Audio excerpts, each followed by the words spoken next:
I'd like to dive in just briefly to the reading list at the end of the chapter and point to one work in there by Ella Shohat and Robert Stam called Unthinking Eurocentrism.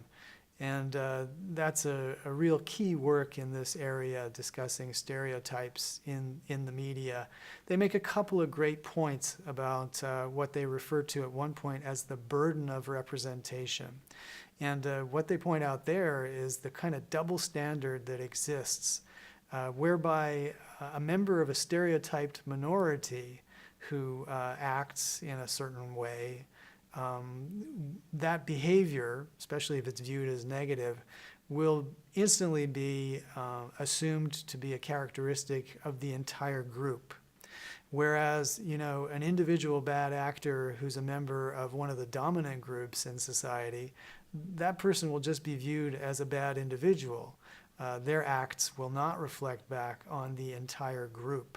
So that's, I think that really rings true for me, and that's a very interesting kind of structural component of the meanings that are wrapped around in the representational strategy that we call stereotyping, reducing people to a few negative traits. And I think that points to the harmful aspects of stereotyping. And that's another point that Shohat and Stam bring up in their article. And Shohat says, while all stereotypes are hurtful, they do not exercise the same power in the world. Let's think about that for a second. What that means is there are stereotypes out there about a lot of social groups. There are stereotypes about skateboarders. There are stereotypes about surfers, for instance. And there are stereotypes about black people, about women, about handicapped people. When you take a look at it, I think you have to agree that there is a difference between the first category, for instance, the skateboarders, and the second category, black people, in terms of the historical weight of representation, what it's done to them, what it's legitimated to them. The first group is kind of an elective group. If you want to identify and practice skateboarding, identify with that group, fine. And the fact that there are certain, notions out there about skateboarders as, a nuisance or slackers or whatever, I think doesn't begin to measure up to the weight, the sheer historical weight of the kinds of negative representations that have been worked around people of color, around women, around handicapped people, and so on and so forth. So the point I'm trying to make here is it matters what social group is being stereotyped.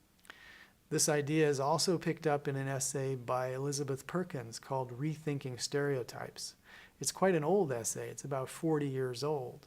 One of the things that I found interesting about when I happened upon this essay is that many of the stereotypes that are mentioned have not gone away. So maybe we've spent 40 years, 50 years decrying stereotypes. They're here to stay. Her essay kind of addresses why stereotypes should be here to stay, even if we all feel that, they're unfortunate, they're negative. She traces the existence of stereotypes back to competing power relations within society. So if you have one group who exercises power over another group, it's quite possible that they will legitimate their domination by creating all sorts of ideas, stereotypical ideas about the group that is being dominated. So sometimes stereotypes legitimate the power of the groups that are using stereotypes against others. This was certainly the case in as regards to feminism, to women, and stereotypes of people of color as well, who were, the domination of the white majority was somewhat legitimated by stereotypical images of the minorities. Another thing that Perkins brings up in her article, which is really very interesting, it regards the history of stereotyping. What she suggests, and this is completely a theoretical hypothesis, but it might be something that one could follow up in a paper, would be that stereotypes emerge at particular moments of friction within society. So one of her examples is stereotypes of feminists in the 1970s. That was a period when feminism was challenging male authority, when women were entering the workplace, when men were in some ways threatened by this new social group. And as Perkins points out, a whole bunch of new stereotypes about, strident, bra-burning feminists emerged at that time as a kind of a response to changes in power relations. Maybe you can think of other sorts of, or let's say, maybe you can think of other moments or other historical frictions which have translated into stereotypes. Not sure. Something to think about. So to recap Al-Sultani's argument in this excellent essay, which engages with a lot of the complexity of stereotypes, doesn't simply list the negative stereotypes that are in the show 24. In fact, it does completely the opposite. It describes the representational strategies that the producers and writers of 24 used to counter stereotypes of Arab or Muslim Americans. It also makes some great points about the limits of thinking of stereotypes in terms of good images or bad images, of positive or negative images. What Al-Sultani says is that even if there are images, isolated images of, good individuals, the constant linkage of certain groups with terrorism or with other negative behaviors, if we're talking about, other groups, the constant linking of them so that the only time that they appear in representation is around an issue like terrorism or violence or criminality.